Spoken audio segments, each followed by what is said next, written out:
Craftgate bir ürün şirketi. Tam anlamıyla ürün şirketi olduğu için en önemli dinamik hizalanma. Her bir crafter, Craftgate ürünü hakkında, müşteriler hakkında, yaşanan problemler ve geliştirmeler hakkında birbirine bilgi veriyor her gün ve birbiriyle de olan tüm sorunları paylaşıyor. Bu hizalanma bizim için çok kritik. Bunu her gün düzenli olarak yaptığımız için her daim ürün hakkında bilgimiz artıyor ve var olan sorunlara çok hızlı destek olabiliyoruz. Özellikle her sabah 9'a 15 geçe biz buna Daily Alignment diyoruz. Bütün ekip toplanıyor. Bütün ekip derken bir yazılım ekibinden bahsetmiyorum.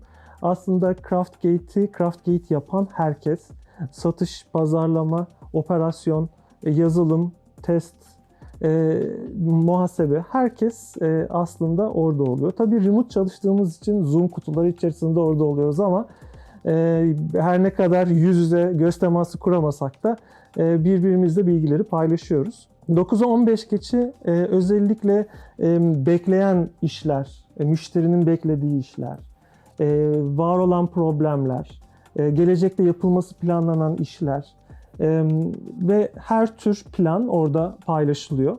Şimdi diyeceksiniz ki 20'den fazla kişi buluştuğunda herhalde 2 saat konuşursunuz diyeceksiniz. 15 dakika ile 30 dakika arasında sürüyor, tespitimiz o. Bu süre zarfında herkes iş hakkında konuştuğu için çok kısa sürüyor. Herkes dün ne kadar çok çalıştığından ya da dün ne yaptığından bahsetmiyor. Aslında günü planlamak için gereken her şey konuşuluyor.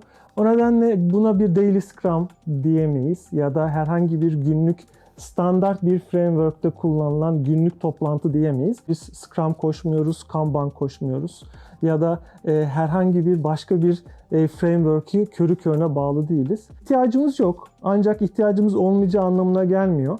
Genel olarak eğer ki haftalık sprint koşmamız bizim için gerekliyse ve bir problemi çözecekse o zaman o problemi yaşayıp bunu konuşacağız. Beraber ekipçe karar alacağız ve sprint koşmaya başlayacağız. Craftgate modeli işler.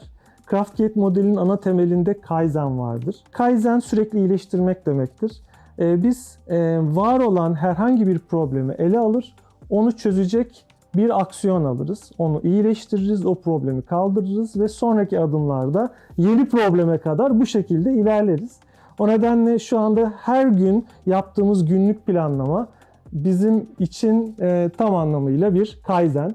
Bunun dışında tabii ben bir yazılımcıyım. Benle beraber 8-9 farklı yazılımcı ile beraber her gün yazılım geliştiriyoruz ve haftada bir bütün yazılım ekibi buluşuyor ve mimari hakkında derinlemesine tartışıyor. Biraz evvel bir mimari toplantımız vardı. Orada 1 saat, 1,5 saat dolu dolu bundan sonra yapacağımız mimari değişiklikler, ölçeğim hakkında konuştuk. Ölçeğimiz hızla büyüyor. Çok daha fazla müşteriyle çok daha fazla yük karşılayacağız. Peki mevcut sistemimiz buna yeterli mi?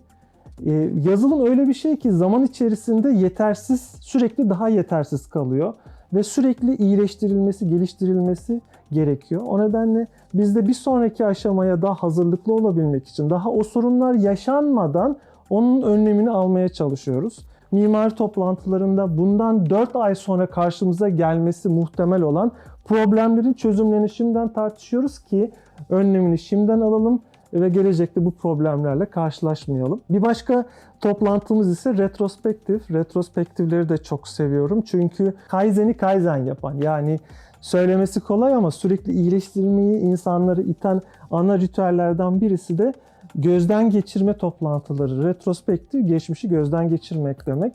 Ve biz de retrospektif toplantılarında geçmiş haftaları tartışıyoruz. Mutlaka iyileştirilecek noktalar çıkıyor. Bazen çok da fazla çıkıyor.